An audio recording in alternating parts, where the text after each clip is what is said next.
সম্মানিত দর্শকবৃন্দ, আসসালামু আলাইকুম। আজকে 22/1/2025। চুয়াডাঙ্গা প্রচুর তাপমাত্রা নিম্নে নেমে গেছে। চারপাশে কুয়াশা এবং শীতে মানুষের হাহাকার। চুয়াডাঙ্গা জেলা মানুষের জন্য খুবই দুর্ভাগ্যবশত যে শীতকালে মানুষ প্রচুর শীতে ভোগান্তিতে পড়ে।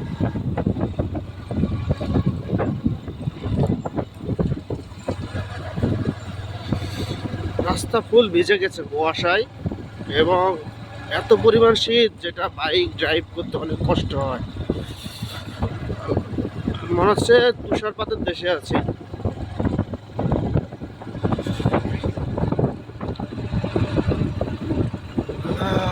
আপনারা দেখছেন চারপাশে কত কুয়াশা এবং আবহাওয়া একেবারেই নিম্নচাপ।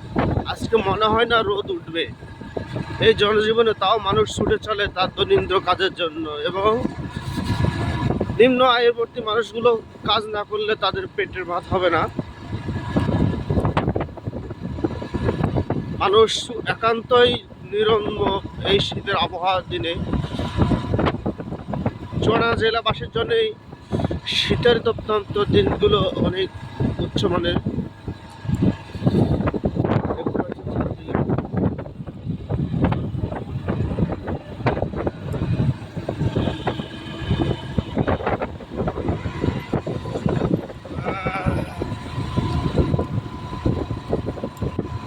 Dinajpur to Chuadanga road.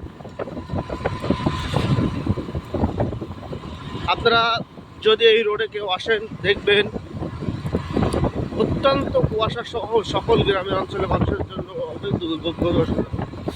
এটা দিনাজপুর থেকে সোজা আপনার চুয়াডাঙ্গা সদর হসপিটালে উঠেছে। এই রাস্তা দিয়ে চুয়াডাঙ্গা টু দর্শনা বাইপাসও বলা যায়। তারা দিয়ে শীতের কাঁপুনি, প্রচুর ঠান্ডা, প্রচুর। আমি খুব কষ্ট করে ভিডিও করছি।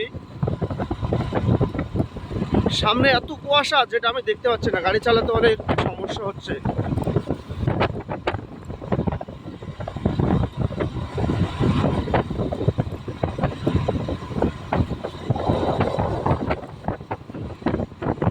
কি ঠান্ডা! ও মাই গড!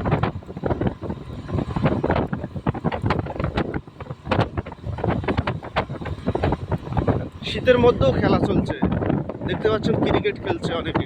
বল কি দেখছে না কি করছে আল্লাহ মাহবুব, তিনিই জানে। আমার মনে হয় না বল দেখছে কেউ।